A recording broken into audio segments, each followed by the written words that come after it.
ሙሴ ጸሊም ምን አሉ? ካሉበት ከወንበድና ወይም ከሽፍታነት ቦታቸው ተነስተው ወዴት ነው የሄዱት? ወደ ግብጽ ነው። እንግዲህ በዛች ሴት አማካኝነት አብረው የሄዱት እሷ ነች እየመራች ወሰደቻቸው። በእርግጥ እና እዛ ጋ እንደው ያለ ስንቅ መጣ አሉት። ምን አይነት ስንቅ ይዤ መምጣት ነበረብኝ አላቸው። እንዴ ይሄ የተከበረ ገዳም ነው። ቢያንስ ስጋ ወደሙን ተቀብለህ ብትመጣ፣ መንገድ ላይ ብትሞትስ ስጋ ወደሙን ተቀብለህ አትመጣም ነበር አሉት። አሀ ስጋ ወደሙንማ መጀመሪያ እኮ ቁርስ በልቼ መጥቻለሁ ከእናቴ ቤት። እናቴ ያላት ቤተክርስቲያንን ነው። እያንዳንዳችን ስንወለድ በተወለድን በ40 እና በ80 ቀናችን ምን አለን? ስንቅ አለን። ስጋ ወደሙ ተቀብለናል። ከዛ በኋላ አንድ ሰው ደግሞ ከሀገሩ ጋር አድጎ ተመንድጎ ትልቅ ከሆነ በኋላ ደግሞ ስጋው ደሙን ተቀብሎ እየኖረ ወደ ተለያዩ ሀገር ለስራ ሲወጣ ደግሞ ቆርቦ ሄደ ማለት እዛ ሲሄድ ጾም ካልጾመች፣ ስግደት ካልሰገደች፣ ጸሎት ካላደረገች እግዚአብሔርን አሳዝነዋለች። ቆርቤ መጥቼ እግዚአብሔርን አሳዘንኩት ልንል አንችልም። እንዲያማ ከሆነ ገና እዛው ሀገር ቤት እያለን እኮ የሁለተኛው ቁርባኑን ከመቁረባችን በፊት እኮ የታተምንበት ትልቅ ማህተም አለ። እግዚአብሔር እንደውም የሚያውቅብን ያ ራሱ ተበላሽ ሊባል ነው ወይ ብለን ልናስብ ይገባል። ስለዚህ አሁን አንድ ሰው ቆርቦ ሄደ ስንል ወደ ውጭ ሀገር ቆርቦ ወጣ ስንል ምንድን ነው? ልክ እንደ ሙሴ ጸሊም ቁርሴን ከእናቴ ቤት በላው ስንቄንም ተሸክሜ የመጣሁ አላቸው። ቁርሴን ከእናቴ ቤት በልቻለሁ፣ ስንቄን ደግሞ ተሸክሜ መጥቻለሁ አላቸው። አሁን ቁርስ የተባለችው በ40 ቀኑ ያገኛትን ልጅነት ነው። ስንቄን ተሸክሜ የመጣ ያለው ደግሞ መጨረሻ ቀን ተሰናብቶ ወደዛች ገዳም ሲገባ ያደረጋትን ነገር ነው። ስለዚህ አንድ ሰው ከኢትዮጵያ ኖሮውን ወይም እየኖረች እያለች ወደ ስራ ስትሄድ ወጥታ ወደ ሌላ ሀገር ስትሄድ አንድ ሴት ወይም አንድ ወንድም ቆርቦ ሄደ ማለት ምን ይዞ ሄደ ማለት ነው? የዘላለም ስንቅ ይዞ ሄደ ማለት ነው። እንደኛ ቁርባንን የምንቆርበው በቅተን እኮ አይደለም አይደል? በቅተን እንድንገኝ ይቅር እንድለን ነው እንጂ እኮ በቅተን እኮ አይደለም። አንድ እውነት ልንገራቸው፣ የፈለገ ፓትርያርክና የፈለገ ጳጳስ ቀድሶ ቢቆርብና ቢያቆርብ በቅቶ አይደለም። እንድንበቃና እንዲበቁ ስለሚፈልጉ ብቻ ነው የሚቆርቡት። በቅታ የተገኘችው ድንግል ማርያም ብቻ ነች። ከፍጥረተ ዓለም ብቁ ፍጥረት ድንግል ማርያም ብቻ ነች። ከመላእክት ወገንም እኮ ያልበቃለ ታውቃላችሁ አይደል? ሳጥናኤል እኮ መላእክት እኮ ነው፣ የመላእክት አለቃ እኮ ነው ሳጥናኤል። የመላእክት አለቃ የነበረ እኮ ፍጡር ነበረ ሳጥናኤል።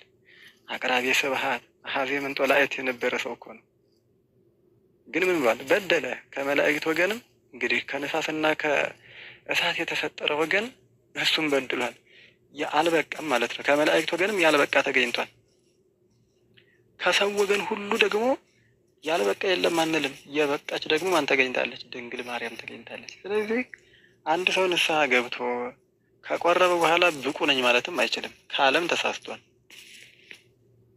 ለመብቃት የበለጠ እንዲበቃ አድርገኝ ማለት እንጂ ብቁ ነን አይደለም። ስለዚህ ግን ወደ ዋናው ነገር ስንመጣ ይሄ ከድህነተ ነፍስ ጋር ስናገናኘው በድህነተ ነፍስ የሚሰጥ ትምህርት ነው እና ይሄ ድህነተ ነፍስን ባጠቃለለ ግን አንድ ሰው እየኖረ በኢትዮጵያ ኖሮ አንድ ታሪክ ልንገራችሁ፣ እውነተኛ ታሪክ እኔ በራሴ ያየሁትና ራሴ የገባሁበት ታሪክ ስለሆነ አንድ እህታችን እየኖረች ኖራለች። እዚሁ ኢትዮጵያ ውስጥ ሆና ስጋው ደሙን እየተቀበለች በየገዳማቱ እየዞረች ብዙ ታሪኮችን ሰርታለች። የሚገርመው ነገር እሁድ በረራዋ ሆኖ ወደ ውጭ ልትሄድ ማታ ነው በረራዋ። እሷ ግን እሁድ ጧት ቆርባለች። አስባችሁት? እሁድ ጧት ቆርባ እሁድ ማታ ነው በረራዋ። ስለዚህ እህታችን ምን አደረገች ማለት ነው? የኮንትራት ጊዜዋ እስኪያልቅ 2 ዓመት የሚሆን 4 ዓመት እስከቆየችበት ድረስ ምን ያዘች? ስንቅ ይዛ ሄደች ማለት ነው። እዛ ሄዳ ግን አሁን ምን አልገጠማትም? መጾም አልቻለችም፣ መስገድ አልቻለችም። ቅድም ዲያቆን እንዳሉት ጸሎቷን እንኳን የምታደርገው ሽንት ቤት ስትገባ ወይም ሻወር ቤት ሆና ነው ጸሎቷን የምታደርገው። አያቸው፣ ይሄ በስጋዋ ነው። በነፍሷ ግን ምን ይዛለች? ስንቋን ይዛ ሄዳለች። ስለዚህ አንድ ሰው ቆርቦ ሄደ ማለት እግዚአብሔርን አሳዘነ ሳይሆን የነፍሱን ስንቅ ይዞ ሄደ እንጂ እግዚአብሔርን ሊያሳዝን አልሄደም ማለት ነው። ክብር ምስጋና ለአምላካችን ይድረሰው። አምላካችን እግዚአብሔር ደግሞ የሚያስጨንቅ አምላክ አይደለም። ወዶ በግድ በፍቅር የሚያስጨንቅ እንጂ በጸብ እና በጥላቻ የሚያስጨንቅ አይደለም እና ስንቋን ይዛ ሄደች ማለት ነው እች ልጅ። ስለዚህ ሁላችሁም በዛ ውስጥ ካላችሁ ስንቃችሁን ይዛችሁ ሄዳችሁ እስክትመጡ መንፈስ ቅዱስ ደግሞ እንደተዳፈነ እሳት ነው ይላሉ ሊቃውንት ሲያስተምሩ አይደል?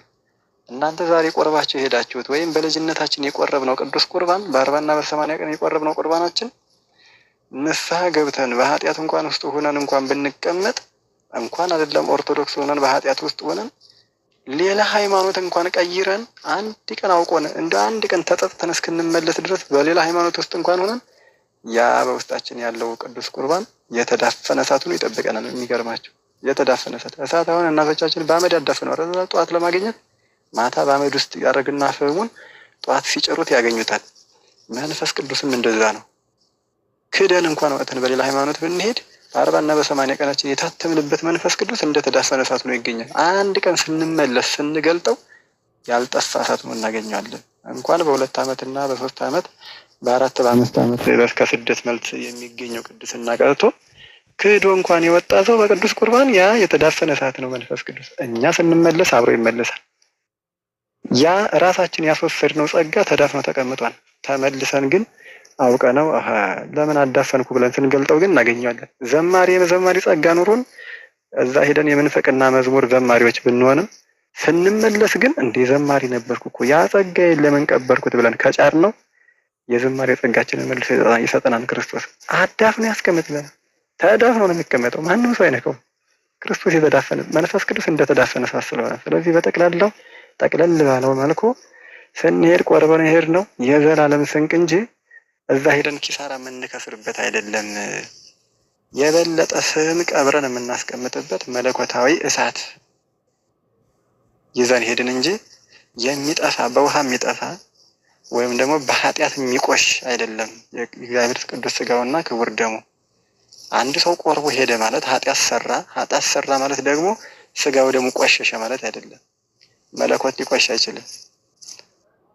ከወርቅ ላይ እንጨት ብትደርቡበት የእንጨቱ ወይም ደግሞ ከእንጨት መካከል ወርቅ አድርጋችሁ ወርቁን ከመሃል አድርጋችሁ ጎንና ጎን ዳርና ዳር በእንጨት ብትመቱት ወይም ደግሞ በጭቃ ብታወቁት አሁን ወርቅነቱን ጭቃ ስለነካው ይጠፋን ብላችሁ ታስባላችሁ?